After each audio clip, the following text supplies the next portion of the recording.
Beer O'Clock, and this is the Beer O'Clock Show, coming to you all fresh and rested for a new season of Beer Chat. My name is Mark, and joining me is my beer buddy and toast of Dublin town following last weekend's exploit, Steve. Hello, Steve. Hi, Mark. How are you doing? I'm doing very well, mate. How are you? I'm fine, thank you. You survived Ireland. Just about, yes.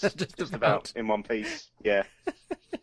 This season, as we noted in last week's little preview episode, is one full of Irish beers, and who better to join us tonight and for a few other episodes of the season, but none other than our favourite beer podcasters from Ireland. We have, from the Irish Beer Snob podcast, Mr. and Mrs. Snob, Wayne and Janice. Hello, guys.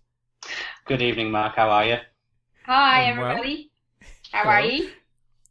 Fine. We're waiting for the big man Ian from 11 p.m. Somewhere podcast, but he's dragging his heels and he'll join us in due course, no doubt crashing through the audio gates. You know how he likes to make an entrance. He'll make his presence very well known. So it's really nice to have you both. Now, as I said, this season we're featuring Irish beers, with 6 of them being reviewed throughout the season, mixed in with our usual array of beery delights.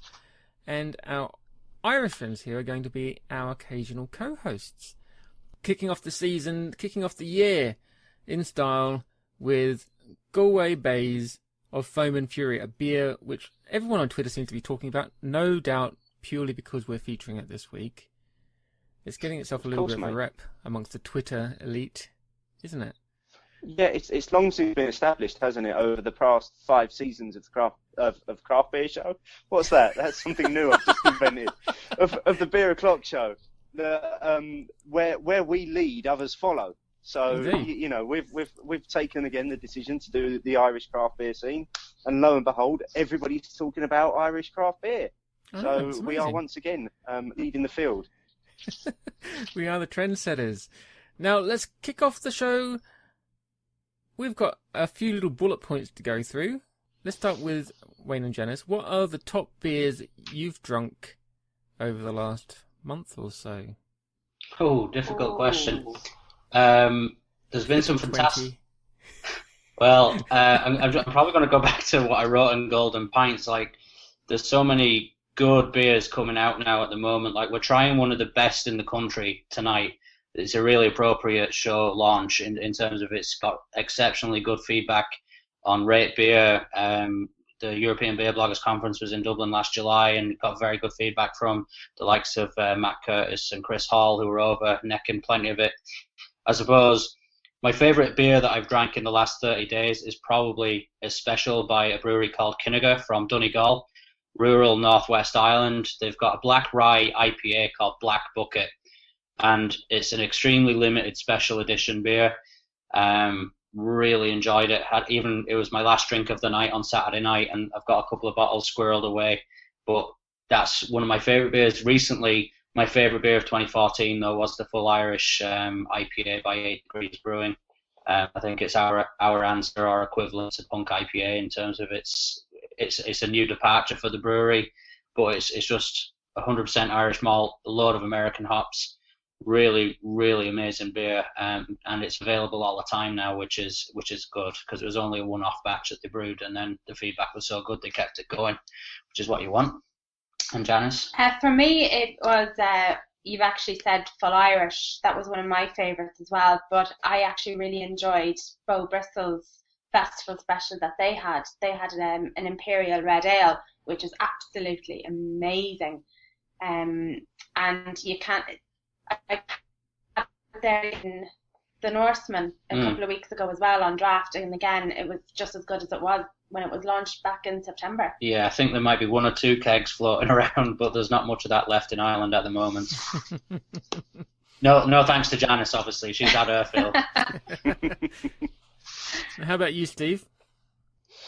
I've had a relatively quiet January. I didn't go completely dry this year, but I did have a thing where I wasn't actually actively drinking at home.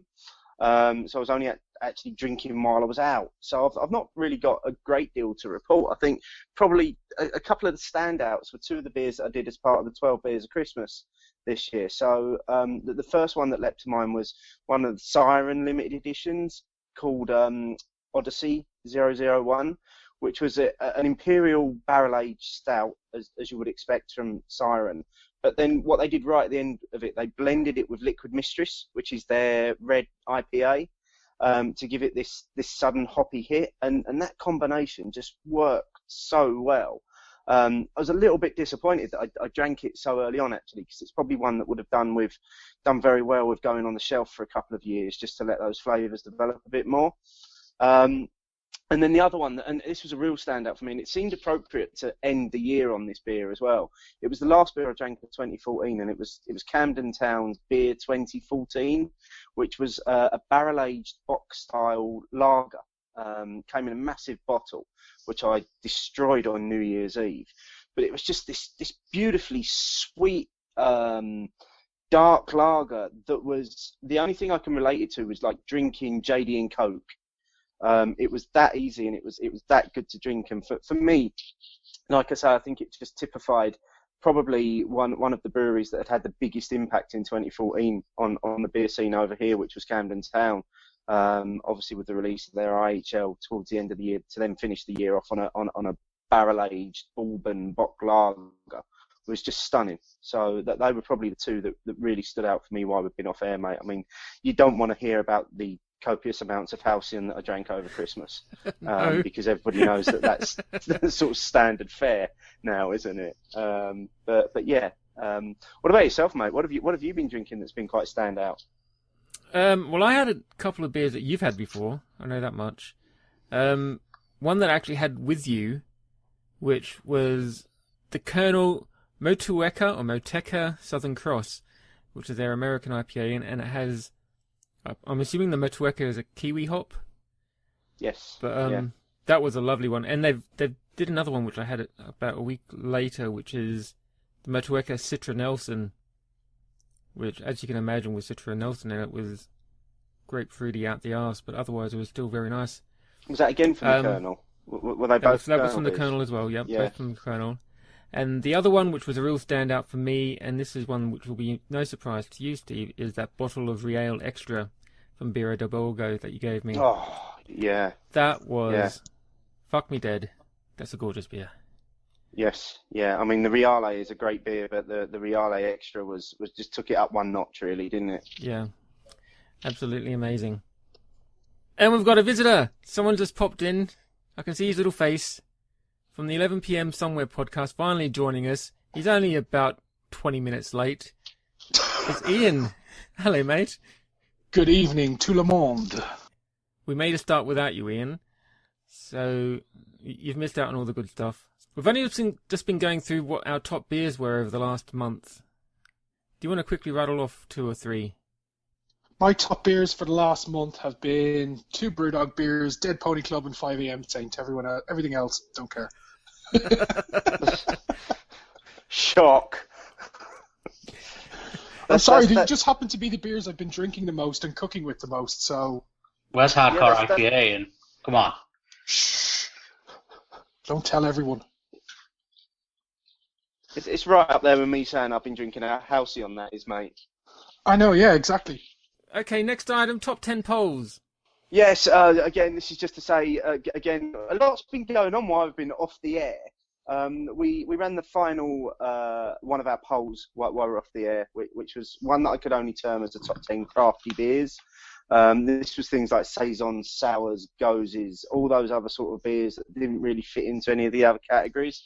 So we got a winner in that. We've now got our 7 poll winners, and they'll all be going into a poll of polls, which will, as you listen to this podcast on Friday, that poll will be going live next Thursday. And we're basically just going to see what's the UK's best beer, really. What out of those different styles, we've got one beer that have won each of the different styles.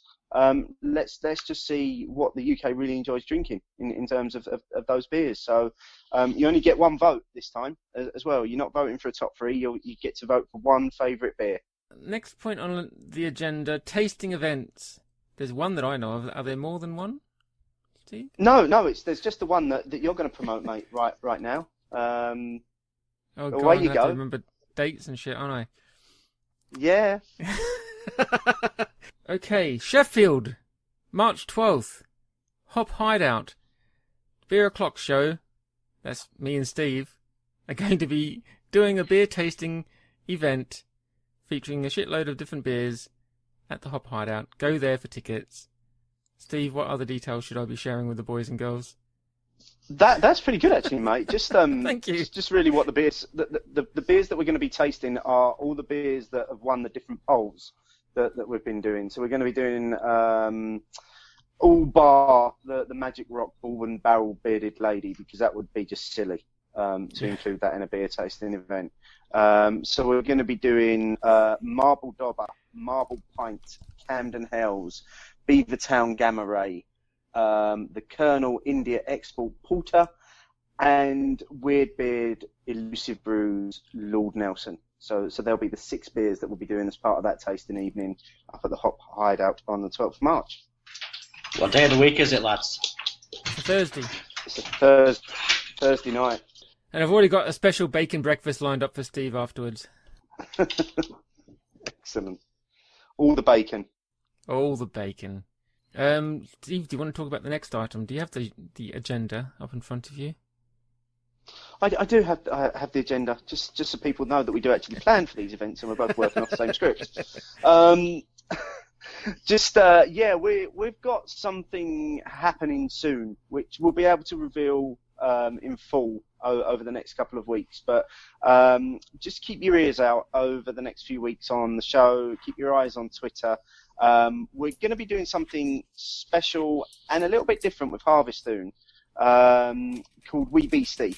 And that's all we're going to say about it for now. There'll be some more details coming out over the next few weeks, but keep your eyes and ears peeled for that one. It's going to be a good fun. Right. Well, I can tell that Ian's bursting to start talking. So let's get on to the next point, which is all about what Steve dubbed his research trip, quote unquote, where he went to Dublin to kind of research in person the Irish craft beer scene. This would be a good point to start like a pre-recorded whole thing about your adventure, but you didn't do any of that. So instead, no, I didn't. As always, we've got your lovely Irish hosts here with us who have all the evidence that they need, I'm sure, to really shame you, but they're not going to share it, I'm sure. But why don't you tell us a little bit about your trip to Dublin? Yeah, you want me to lead with Dublin? Well, yeah, because you're the one who went over there. Did they meet you at the airport? No, they didn't meet me at the airport. I had to find my own way from the airport to my hotel and then into the town centre. It was a good weekend actually. It was a great experience. It was interesting to see where the scene over there is now in comparison to what's going on here, and I'd say it's probably like and I mean this is in no way derogatory, but it's probably where we were 2 years ago in terms of the excitement that there is in terms of the beers that are being produced. There are bars popping up to sell these beers that are being produced. You're seeing more beers being on offer in mainstream bars, and there's just this general excitement, and it really reminds me of our scene 2 years ago when you know there were probably only 50 odd breweries in London, and you know craft beer was just becoming a thing, and it's just great to see that actually every bar that we went into was packed with people wanting to try good beer. We obviously actively avoided the popular sort of tourist traps, but most places had a good craft offering, and that's just great to see the selection of beers that's on offer. Now, Wayne and Janice, did Steve behave himself? Impeccably, like a gentleman. That's a shame. The first day, he's not a 5-year-old, so he was well able to get himself to his hotel from the airport, you cheeky pup. Yeah, but then you were tethered forever for the rest of the day. Tethered forever.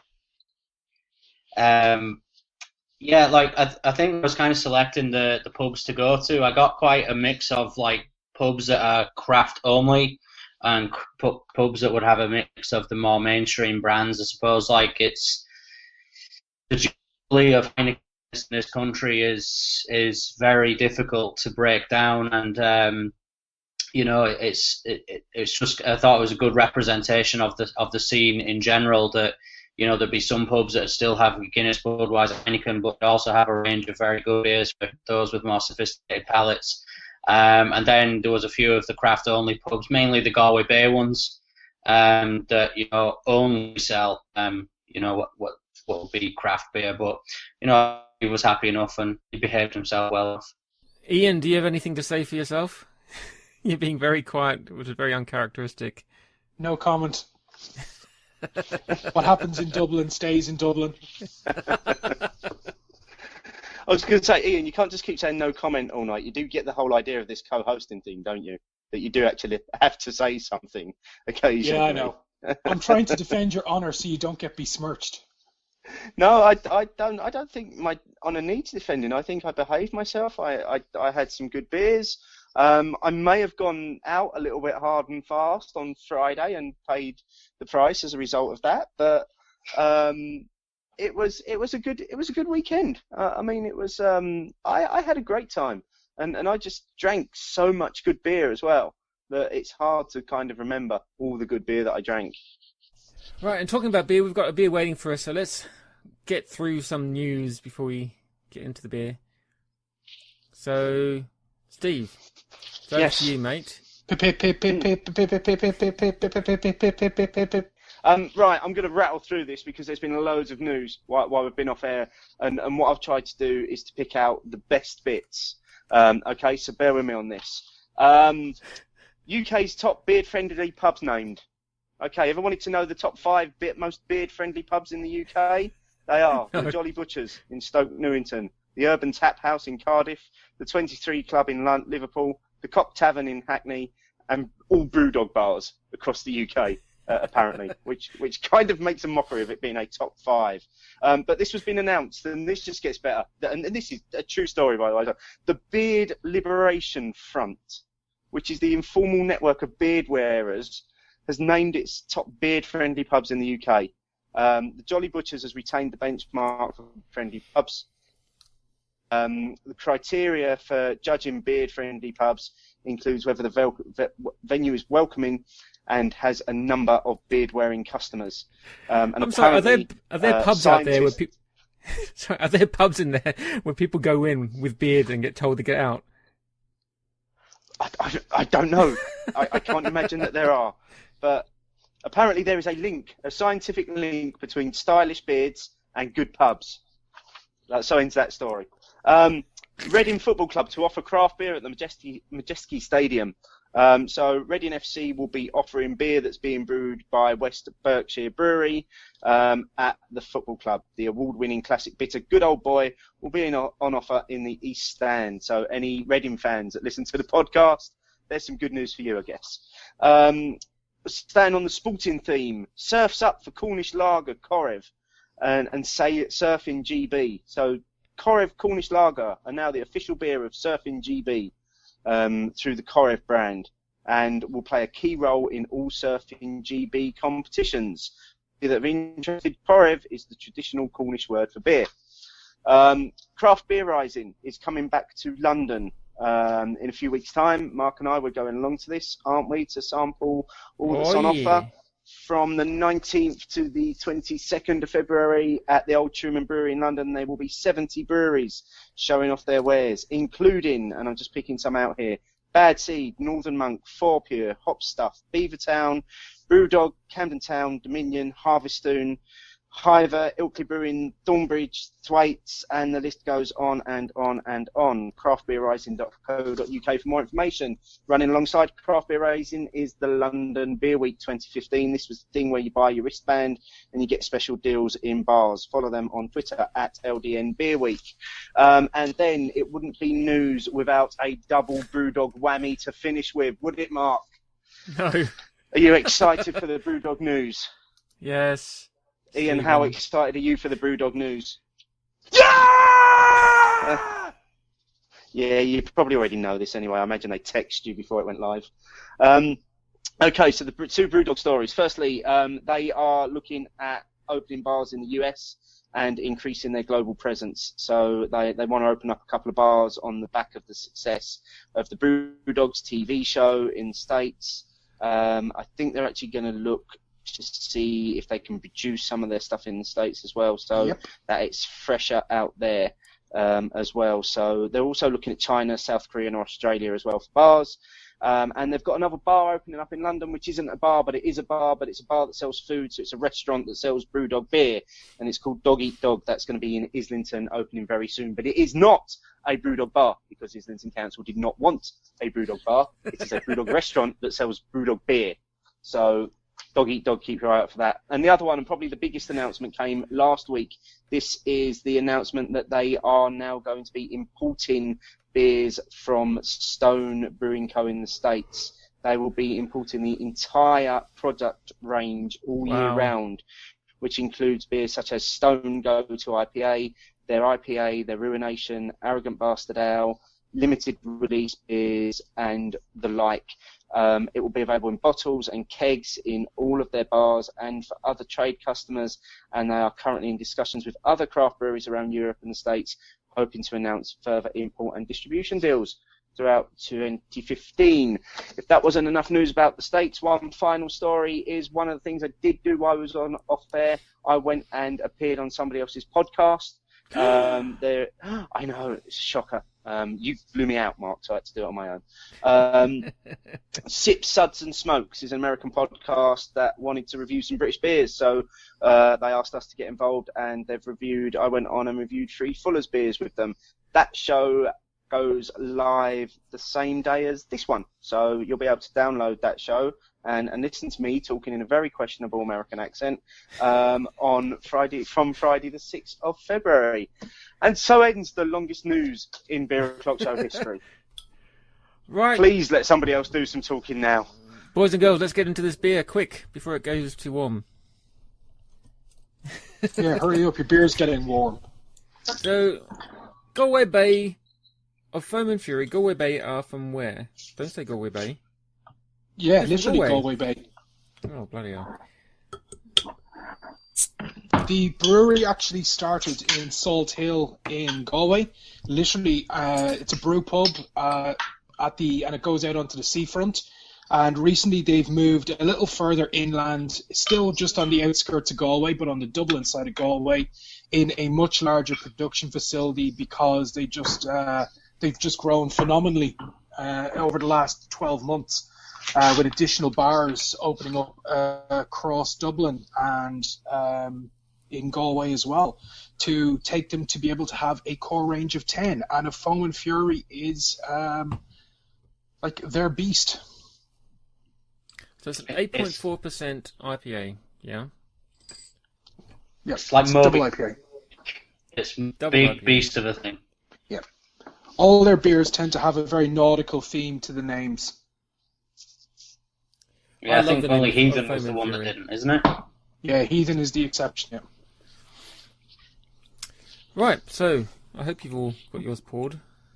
It's got lovely craft haze to it. No, divine. It's smelling good. It really is.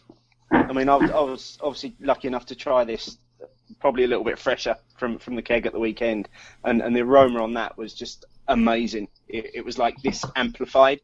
The aroma from the bottle is good, but fresh out of the keg in the glass, it was just bubbling. It was like, you know, that shop that's in every enclosed space that just stinks, Lush, that does those sort of like balls those sherbet balls that you drop in the bath and they fizz and they just got this amazing aroma. The aroma was like that, but in a really good way. It just smelled sweet, sherbety sweets that had just been dropped in a bathtub and allowed to explode. There is a very sweet, fruity aroma to it, isn't it? Yeah. So let's get into it. Let's do this, yeah, and then we We've can got a talk bit of more chat to about get it through we as go well. through. We've got 500 mils of this. So, cheers, guys. Yeah. Sláinte. Cheers. Cheers, guys. Launch up. Sláinte, yeah, that's it. Actually, that's true, Mark. When we did the Italian beers, we did toast in the Italian way, so we do need to get used to toasting in the Irish way for these Irish beers. Sláinte. Sláinte. Now that's a far too easy 8.5%. that. Oh, It's ridiculously easy to Oh, drink. and now I'm getting that afterburn from the hops. It's really easy to just keep drinking it, but as soon as you stop drinking it, you get that burn. you do. It comes through. The warmth comes through at the end, doesn't it? It's I think been it's ages worth since I've had it in bottle. Just keep drinking it. It's actually been a long time since I've had it. Full stop. Yeah, I had it at the weekend, I think. I'm not sure. It was a bit hazy after a certain point. You had a Friday night. Friday night, yeah, that's it. I think you definitely get the alcohol warmness on the way down. Like when you take your first mouthful of it, you don't get the impression that it's that heavy in terms of alcohol, and then you really get that kind of warmness that is really welcome on a cold night like tonight. Yeah. Where you get that great kind of fruity, citrusy grapefruit aroma off the nose. There's some unbelievable hops in this thing. Let me see. It actually has the hop list on the back. So we've got Galena, Chinook, Pacific Jade, and Simcoe. We all know Simcoe is a favourite of Brewdog. But like this beer, a little bit about Galway Bay. The head brewer is 24 years old. This guy went looking for a part-time job in Against the Grain, one of the pubs we were in on Saturday. They saw on his CV, did a bit of background in science, and boom, he was offered an opportunity to go down and work in the brewery. The beers they were brewing maybe 2 to 3 years ago were not of a good standard, shall we say. They were pretty average. But Chris has come in and totally been given free rein, which is amazing, to brew what he wants. And he reworked the stout, worked the red ale, they binned the lager, and then they introduced this bad boy in a full sale IPA as well. You know, it's just amazing what happens when someone gets the freedom to really express themselves. So am I right in saying, Wayne, that this beer is very much considered as the beer that's kind of led the way in terms of the Irish craft scene? I wouldn't say so. Not in my opinion. It's definitely the one I think that's announced it's growing up a bit. Like we've had kind of two phases of craft brewing in this country.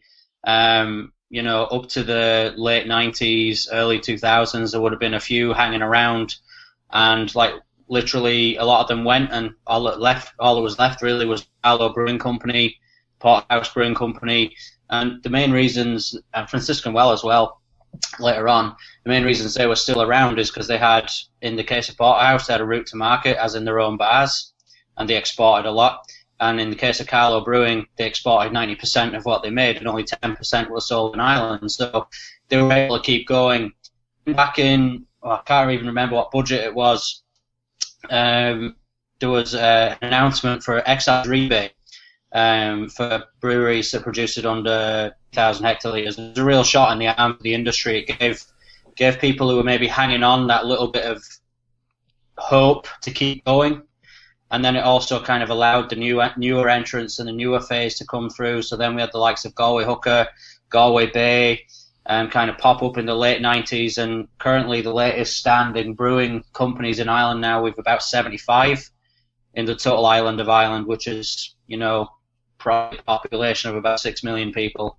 And more and more being added all the time. I think, in my opinion, Foam and Fury is the beer that really announced to the beer world outside Ireland that there's some very good brewers here, and made people sit up and pay attention, I think.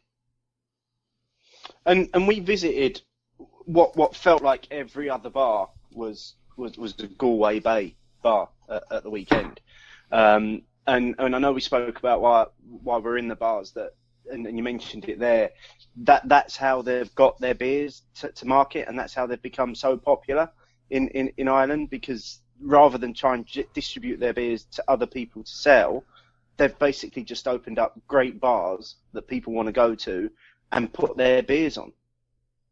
Exactly, yeah. I think one of the of Fury you're enjoying, like Galway Bay only started bottling their beer maybe 18 months ago, 2 years ago. They were literally in our bars only, and then they're obviously getting enough interest from distributors and other, restaurants off licenses and the kind to say, well, look, we bottle it as well. And they really didn't have the capacity, but they do now. So you'd often see situations where bottles of Galway Bay be really rare, but they keep the draft to the priority because obviously that's the pubs. That has to be priority. But now they've expanded in a new facility and they've got that extra capacity now to meet the demand for the bottles and obviously meet the demand for the bars. And, I'd expect them to open more bars over 2015 in different areas that aren't Dublin and Galway, like in the other regional cities, like maybe not like Cork, maybe Limerick, other places around the country, because they have a very, very successful business model that they've been able to expand so quickly based on that success. But they've got great customer following because of that business plan that they have. Yeah. That their staff are so welcoming, they're very informative, they don't judge you if you do come in and look for something that's not a craft beer. They'll point you in the direction of something new to try. And their staff are just lovely, very friendly. Yeah, I'd agree with that, because having been in a lot of the bars at the weekend, the staff were chatty. They were happy to talk to people, talk through their selection. There was a good feel in each of the places that we went to, but equally each of the bars felt uniquely different as well. Yeah. And I know we were speculating as to whether or not there's on the horizon, maybe there's a view to them opening a bar in the UK at some point. Well, the one thing people can do is if they actually want to find out more about like Chris and the beers that he produced, I actually did a podcast interview with him last August, literally just as they were moving into the brand new facility. For those interested, it's episode 32 of my podcast. It's about an hour long. It's a good long interview with Chris about some of the beers that he wants to produce, the facility itself, what the future for Galway Bay is, and basically everything you need to know about what this young man has achieved and wants to achieve. And he's definitely like a really interesting guy to sit down and talk to about beers. Like he genuinely loves it. What we'll do, mate, is for people listening to this now, we'll link to that in the show notes, so people can click through and have a listen to the show where you interviewed him. So how pervasive throughout Ireland are Galway Bay beers? Are they all over the country, or are they mainly around Dublin, or what? In bottle, they are fairly pervasive, actually, because they get distributed through Super Value, which is the single largest shop, sort of grocery outlet in the country, after they took over a couple of other places. It's owned by the Musgrave Group, so their beers tend to turn up an awful lot in bottles there. But the bars, I think, is just limited right now to Galway. I think they have 4 or 5 in Galway, and then they have a number of them in Dublin. I think there was plans to open one up in Limerick, if I remember. Yeah, that's kind of hit the skids, I think. I think they're actually distributed by Northeast, who distribute in Ireland Erdinger. So, there'd be a lot of penetration with Erdinger beers. Obviously, they're world famous, they're a recognisable brand, but the distributor there is Northeast. But that lends then that you will see them in a lot more places, which, is what you want to see. Like our local pub sells Galway Bay beers, which is great. You're making me weep a little beery tear here, Wayne, because I wish my local pub sold anything other than Green King IPA. Well, to be honest. Well, I tell you something, mate. Like the guys, Jason and Niall, the two lads are in charge of Galway Bay. They are extremely acute businessmen. They know exactly what they're doing. They've such a faith in the model, but if they see the opportunity to get exported to the UK, and with the new facility, they should hopefully be able to increase their capacity. I can only see it as a matter of time, because they're bringing in so many UK beers themselves, so it's only a matter of time before it starts flowing the other way. I just wanted to touch on something Janice was saying there about the staff. It's the staff in the bars that make the places so good. Like, obviously, we're known all over the world for having great pubs in Ireland, but the staff without exception in Galway Bay's bars are, from the manager down to the guy who's only in doing a few hours part-time, everyone's engaging, they're friendly, and, you saw it yourself on Friday night. We were very well looked after in there, and the place was absolutely wedged. It's just one of those things where, they recruit very selectively, and you can tell with the staff they have. But it's a great attribute and strength for them going forward that they have such a fantastic base to build on. Yeah, I mean, Steve, you've seen this yourself on Saturday by comparison to another chain of bars that do craft beer, who we will not name or shame, but you've seen the difference in the staff's approach and knowledge about what beers are on taps versus the Galway Bay ones. And the Galway Bay is definitely the younger of those, but there is no comparison. Absolutely, and I think we've spoken before on this podcast, and Wayne, not Wayne, sorry, Ian. I know you've covered it on previous podcasts as well about how important it is that the breweries and get the training of their staff that are selling the beer to customer right. And we've seen the model with BrewDog, and it's very similar with Galway Bay. Their staff are knowledgeable, they're enthusiastic about the beers that they're selling as well, and it's more than just a bar job for them. It's actually what they want to do. It's what they're interested in, and that came across in every single place that we visited at the weekend. Well, I know for me, when I first started drinking the craft beer, BrewDog was actually the first craft beer bar that we went to in Dublin.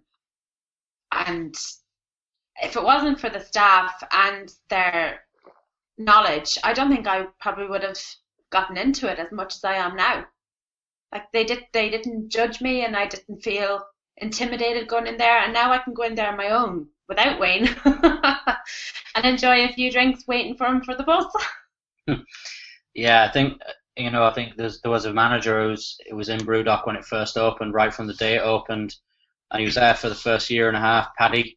But his enthusiasm, and John, his assistant manager, the enthusiasm was just totally infectious. Like he'd probably sell ice to the Eskimos, that kind of way. But he'd always be really hyped up about some new beer he'd get in, and as a bit different to my experience of some of the BrewDog pubs in the UK that I've been to, is that everything is compared to a BrewDog beer, whereas this guy, they're obviously selling a range of Galway Bay beers, maybe 6 of them, but this guy was going, Odell's, man, I've got St. Lupulin in there fresh, or he would be very passionate about everything equally, and he would give you a very honest opinion, and he'd say, look, have a go and see what you think. And I think that kind of nurturing environment has really helped solidify them among those punters that might have been a bit skeptical about the whole thing, like going, what do you mean you don't sell Guinness? Like, Wetherspoons doesn't sell Guinness in Ireland, but everyone thought they'd be gone within 6 months. Well, actually, funny you say that. Galway Bay and Salt Hill, at the actual, their very first brew pub, do actually have a Guinness tap, and they also do have a Guinness tap, I believe, in Alfie Burns. Oh no, Against the Grain, I think I've seen one. No, Dark Horse. Was it not the Dark Horse? There's a Guinness and Heineken tap there still. Yeah. But I suppose you got to look at where it's located. Yeah, exactly. I think that's the other thing as well. Like, they're on the seafront in Salt Hill. It's a really popular destination. But if someone goes in and does ask for Guinness, I've seen their staff go, hey, I can give you a Guinness, or you can actually try one of our own ones that we actually brew ourselves.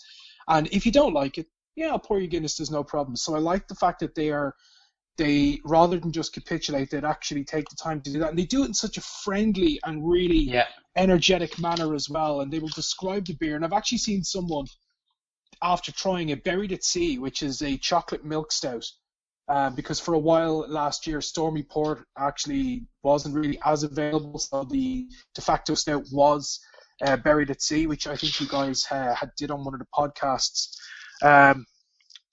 I've actually seen someone go, actually, yeah, I don't want the Guinness. Can I have a pint of that, please? Yeah, like it's one of those things. I've heard Stormy Port described as what Guinness used to taste like, which make that as what you will, but that's obviously not described by the barman, but described by a punter. Like, particularly the BrewDog is right next to the major bus and train stations in Dublin, so they'll get a lot of people who are transitioning on, and they'll come in and go, I'll just have a quick pint while I'm waiting for the bus or the train. And like, I've been sat at the bar myself, and I've heard someone go, I'll have a pint of Guinness, and again, like Ian said, in a non-judgmental way, they'll say, well, look, we don't sell Guinness, we only sell local beers. they'll go through the process and try and gently nudge someone, and they'll say, have a taste, and if you don't like it, fine. It just goes from there. Silence. Yeah. I think Anyway, that's... Shall this we? is the thing that's actually happening with this. Just to Shall we pick do up on some that point. tasting notes and then continue with this conversation? Because we haven't said a thing about the beers yet. I mean, the first thing I think that hits you with this beer is you get a bit of blood orange and a bit of caramel on the nose, which I think is always amazing. I love this beer for that reason. Unlike a lot of other double IPAs, which will tend to give you piney, resiny, citrusy type aromas, this gives you this beautiful blood orange aroma and just that little hint and twist of caramel that's in there. It's kind of refreshing when you get so many pine monsters turning up for like double IPAs to have something which gives you this massive, unique kind of fruit, blood orange. Yeah, I like it. I don't have much left. Almost done. Classic Mark review there. I like it. I don't have much left. Well, What does it taste like, mate? Yeah, it tastes hoppy. Getting some lovely malts through it now that it's warming up a little bit, so the hops aren't overbearing as they were when I first started on it. I think you get this little bit of a bitter sweetness at the start. And then it kind of for feels me a that bit comes at thick, the a end. bit luxurious. And then the bitters just smashes you in the back of the neck at the end, which I think is amazing. That's what Ian I love said. about it, is the bitter aftertaste. Yeah. It's a long bitter finish as well, isn't it? That bitterness just hangs around and isn't going anywhere, and it's almost saying, you know what to get rid of that bitterness? Another sip. Exactly. Yeah, exactly. here's a little taste. Just keep drinking. You just love that. You love that flavor. Just keep drinking. It's still, it's like so good. Such a good beer. It's, like the guys, Galway Bay got awarded best brewery in Ireland on rate beer, and it's in no small part down to this beer, because its reputation is getting to the level now where, you get people coming over and, like I see it on the Irish craft beer subreddit Ian and I administer. You get people who are like, I'm coming over to Dublin in 3 weeks. I'm there for 4 days. Can you give me a list of places and beers to check out while I'm there? And it's like every time you look through the comments, foam and fury against the grain. The same suspects are popping up. So there's a reputation happening now, which is only good for the business and the future of the industry in this country. That it's no longer the best kept secret in Ireland. It is now more and more people getting to know and to enjoy it as well. So look at the excitement you were building with your hashtag, Steve, all the foam and fury. That got a lot of people talking, I'm sure, and wondering what it was all about as well. I preferred Crawl of Doom. Yeah. Actually, I think the best way to describe Are you finding that? Just to say, Steve, I think the best way to describe this beer is it's like a siren luring ships onto the rocks. Yeah, Chris would like that. Oh, I know he would. That'll go on the next label. I think there's the name of his next beer, yeah. I think you've just done that for him, haven't you? Siren, yeah. What I was going to ask was, are you finding that more people are coming to Ireland to try craft beers rather than coming to Ireland to visit Guinness? No, it's definitely the Guinness thing. I think they said that a recent board Fáilte, which is basically the Irish Tourist Board, their report said the number one reason people come to Ireland is the Irish pub experience.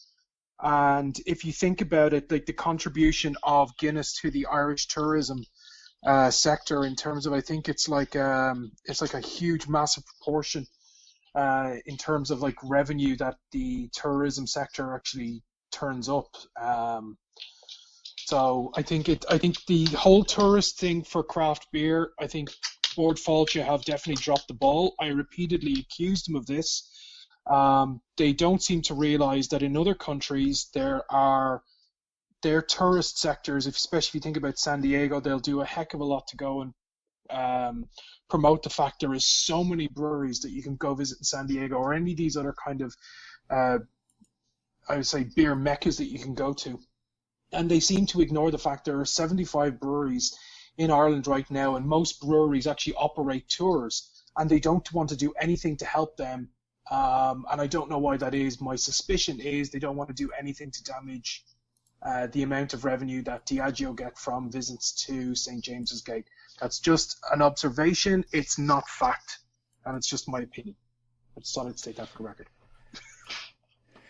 Okay, so we've said a couple of times there are probably about 75 breweries in Ireland right now, which is, that's a considerable amount. It's probably it's equivalent to the amount of breweries that there are in London, and there's probably more as we now record this podcast. Probably another one just popped up as we've been recording.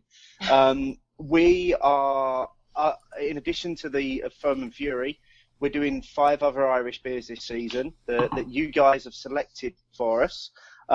Would you just like to give us a brief run through of the other beers that we're doing so that the listeners can know what's coming up in the weeks to come? I'm uber excited because 2 of my favourite beers are on this. And one of them is from Bow Bristol. Which one did we choose, Wayne? Amber, the Amber Ale. And then the other one is my ultimate favourite, and it's Brewery's Rua. So I'm really excited. Yeah, and then we've kind of kept with a bit of tradition. We've a red ale and a porter gone over there. So we've Trouble Brewing's Dark Arts. It's an old reliable now. Trouble Brewing have been around since late 2000s. Great porter. A new Kildare Kelly's Mountain Brewing. Yep. With their red ale Revolution.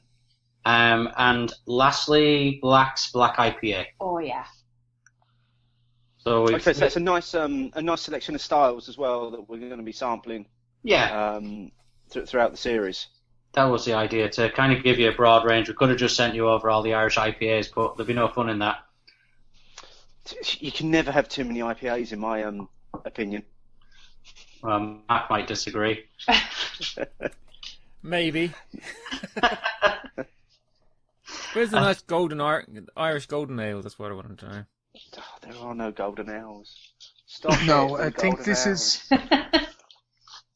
Mark, I think what the main thing is, like, if you think about, like, most breweries in Ireland, when they go and open up, they go to one of the Holy Trinity, which is either like it's an IPA, it's a dark beer, whether it's a stout or a porter, and it's a red ale.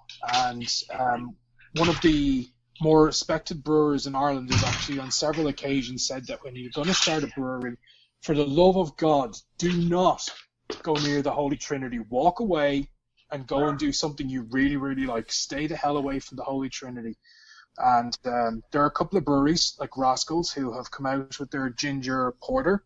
That was their very first beer, and they stayed away from that. And then they did a hoppy red ale, which I think is not really a red ale, like in traditional sense, and they did like a wheat beer. That was their 3 to get them started and get them underway. So there are brewers out there coming along who are, I am glad to say, flagrantly ignoring the Holy Trinity. Well, I for one am glad that we have started this season with a double IPA. if it was That's how you down to me, start we'd a be night drinking out. this sort of thing every week. Fucking hot monsters, I don't know. Yeah, I know. I missed the lock-in. I knew you was having a go, and I didn't have an opportunity to come back at you. So I'm getting it in now. Hot monsters are the way forward, mate. Forget all this They're saison not. shit They're like- and all that. Actually, do you know what I they can were see the this trend year? 2 years ago. They're done. They're over. Do you know what I think the trend is this year? I think the trend this year is actually going to be low ABV beers with like crap tons of flavour in them. I honestly think this year is going to be the year we see a lot more feminine beers, and I think we're probably going to see a lot more lower ABV beers, because I think look, it's really easy to brew a high alcohol beer. My 5th beer ever brewed was like a 14% Imperial Russian. It's not that difficult to get like really high ABV beers. I think this year is going to be the year you start seeing an awful lot of brewers try to differentiate themselves and start to hit lower ABV beers, and that will really show you the brewers who actually are supremely talented and the ones who are just able to produce high ABV monsters. That's it, isn't it? That's where the skill will come through. It's can you produce that flavour that we've just drunk there in the Foam and Fury, but can you produce that in a 3.5% beer? Yeah. And I think this year is going to be the year our markets, at least, where I think lower ABV beers with loads of flavour and more feminine beers are going to take to the fore. I mean, in the US, I know they're looking at an awful lot of things like salted beers this year, so I'm kind of looking forward to see what comes out of the US this year, to see where we'll be maybe 2 years down the road in terms of being able to follow those kind of styles, because I think we are, like the UK in general, I think is about 2 years behind, with some exceptions, some brews being the exception. But it'll be a very, very interesting year this year, I think. Good. Down with the high ABV. Up with the feminine I'm beers. done with high Brendan ABV Marks beers, speechless actually. there. I'm actually done with high ABV beers, No, to be I'm not. really honest. I mean, I still like them. I just ordered some Jaipur X today. 10% Imperial IPA. You're not going to get any more than that, really, are you? You know, it's the 10th anniversary of Jaipur. You've got to celebrate it. That's true. Apparently, Thornbridge have a mint stout out. Ooh. Yes, I saw those tweets today. Yeah, I need to try that. A mint chocolate stout. I need to get some of that.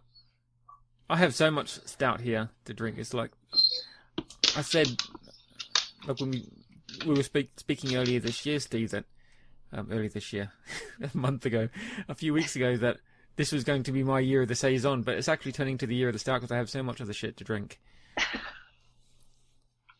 And it's good stuff as well. I'm loving stout. I really enjoyed when I was over in Dublin at the weekend, the Porterhouse Plan Porter, which won the world's greatest stout award on a number of occasions.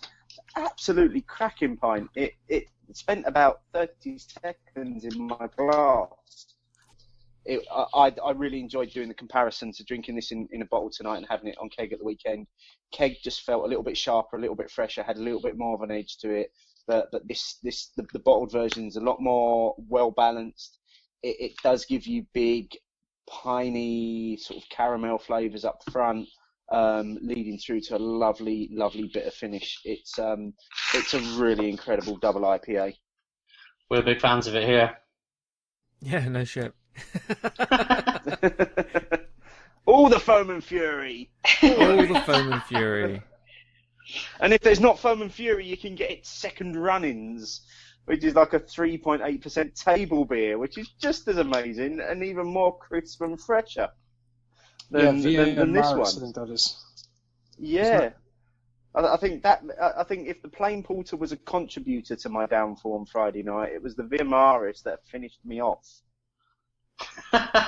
Yeah, it was. It's a great beer. Like as we were talking about that on Friday, it's perfect. Go in, have a pint or two at lunchtime if you're having lunch with work, and then go back to work. 'Cause it's just nice and refreshing. But I think Chris's real skill, you know, it's not just that he can do the hoppy stuff. You know, you tried the Goodbye Blue Monday Oatmeal IPA in Alfie Burns, I think it was. You had that, but his skill with the dark stuff as well. You know, his reworking of the Stormy Port recipe, Buried at Sea, is an original creation of his, chocolate milk stout. There's a whiskey barrel-aged version of Stormy Port called 200 Fathoms. The next release of that is coming out shortly. Aged in yellow spot casks. So that, like, the skill level from a guy of his age, it would put a lot of guys who've been brewing for 10 to 15 years to shame. And, they had limited bottles of the 200 Fathoms, and they were gone. Every bar sold out its allocation in a couple of hours. I think it's something when you find a head brewer of that age with that amount of talent, because I think they can actually make or break a brewery. Definitely, but it takes a lot of stones to give them that freedom. Yeah, I mean we've seen it over here. You know, it was the same with Adnams when they appointed Fergus as their head brewer. I think a lot of people were questioning that decision because he was very, very young at the time.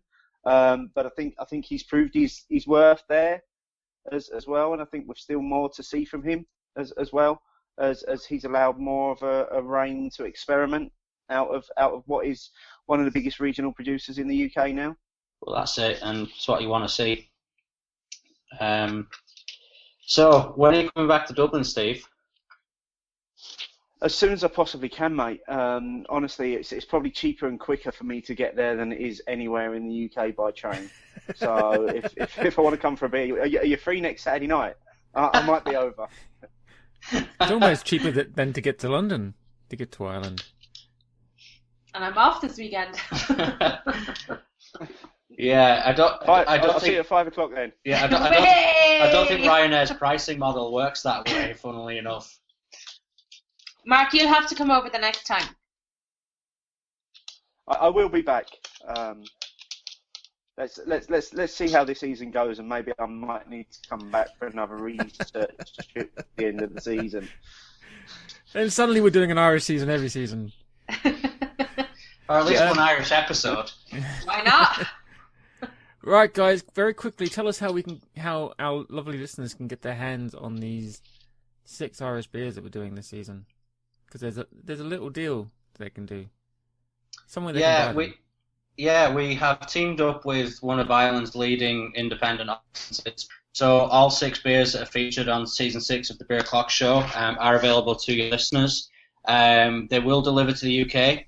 And I think the total price is €43, including delivery, which, thanks to the Greeks electing in their left-wing loonies there and the euro being so pathetic at the moment, works out about £32. Not bad. Ish. It's a round figure. So for 6 500ml bottles delivered from Ireland, including an 8.5% double IPA that retails for over €6 a bottle over here, it's a good deal. And, it'd be great for everyone to be able to drink along with us while we're drinking these beers and yapping away about them as well. Yeah, and you won't find it any easier to get the beers in England. That's for sure. Well, I'm going to make a big claim here. I think this is exclusively the only place that you're going to get a Foam and Fury. This is the only way you're going to get it in the UK at the moment, is by going through this deal that we've set up. Yeah. Actually, a number of the beers, it'll be the only way that you'll actually get the beers as well. And this will go for the Trouble beers, the Kelly's beer, and I think probably also the Bobristle beer for now. Yeah, so go to the website, beeroclockshow.co.uk, check out the Season 6 beer list, and the details are all there, where you can get your box of Irish beers from Drink Store. Stevie! Mark! As we wind this up, do we have a prizes prize this week, mate? Of course we do. We're back with Season 6. It wouldn't be a Beer O'Clock Show season without the prizes prize. This week it's been a tough call, but it's going to have to go typically to someone who has posted an amazing picture of Galway Bay's of Foam and Fury for us to look at. And this is a new contributor to the prizes prize at blue_Zulu. You are this week's prizes prize for your really, really inviting picture of Foam and Fury. Well done. Round of applause there from the How did I not win that prize as well? Keep the prizes prize entries coming in on Instagram. Use the hashtag #CheersGuys and get your best creative and get those pictures coming in. And for a chance of winning the prizes prize every week on the Beer O'Clock Show. What happened to my Beavertown cans? Were they not in consideration at all? Well, they were, but it Favoritism. would have seemed a little bit incestuous to have given you the prize after I spent the whole weekend tethered to you, mate. Yeah, beer wife. Yeah, you were my beer wife for the weekend. It just would have been wrong. So for this week, it was definitely, absolutely, completely, 100% blue Zulu, blue_Zulu for the picture of Galway Bay of Foam and Fury. Oh, well, no, that's good. Wayne and Janice, where can people find your podcast, guys? The podcast is irishbeersnob.com, where we have direct MP3 link, and we're available on iTunes as well, and Stitcher Radio, as far as I know. Very good. And Ian, the 11 p.m. Somewhere podcast, buddy. The 11 p.m. Somewhere podcast is returning to an iTuneverse, Stitcherverse, and an internet to terrorize your eardrums in the very near future. And that can be found, like I said, in the aforementioned platforms and also on 11pmsomewhere.com. Very good. You can find us at beeroclockshow.co.uk. Twitter is at beeroclockshow. Instagram is at beeroclockshow. Untapped is at beeroclockshow. Steve, I'm on Untapped at Roku, and I'm on Twitter at Roku Beer. Steve, what have we got coming up next week, mate? Next week's an exclusive show. We're going to be drinking beers that you can't get hold of anywhere. We are drinking beers that have been brewed exclusively for the Beer O'Clock Show by Andy Parker at Tabamatu. We are drinking Tutti and Fruity. Now, Tutti is the American APA. Fruity is the Saison, the Tutti Frutti Saison that you've been demanding for nearly a year, Mark. Andy has brewed the two beers.